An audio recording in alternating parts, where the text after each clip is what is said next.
તો વાત કરીએ અરવલ્લીની, તો અરવલ્લી મોડાસામાં પ્રવેશોત્સવ ઉજવાયો કે જ્યાં ગાજણ પ્રાથમિક શાળા નંબર 1 અને 3 9 શાળામાં પ્રવેશોત્સવ ઉજવાયો। ત્યારે ડીવાયએસપીના હસ્તે યોજાયો કન્યા કેળવણી કાર્યક્રમ કે જ્યાં નાની બાલિકાઓને પણ ભેટ આપી પ્રવેશ કરાવ્યો। ત્યારે ગામના પ્રૌઢ વડીલનું પણ કાર્યક્રમમાં સન્માન કરવામાં આવ્યું, જ્યાં તિથિ ભોજન દાતાનું સન્માન કરવામાં આવ્યું।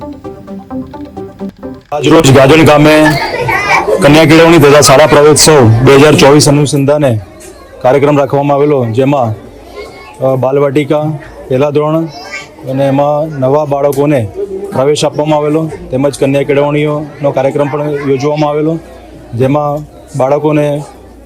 જરૂરી માર્ગદર્શન તથા ભવિષ્યમાં તેઓ પ્રગતિ કરે તે બાબતે માર્ગદર્શન પણ આપવામાં આવેલું અને બાળકોને સ્વાગત કરવામાં આવેલું, જેમાં ગાજણ ગામના ગ્રામજનો, આગેવાનો, વાલી મિત્રો તથા શિક્ષકો, ગાજણ ગામના સ્કૂલના શિક્ષકો પણ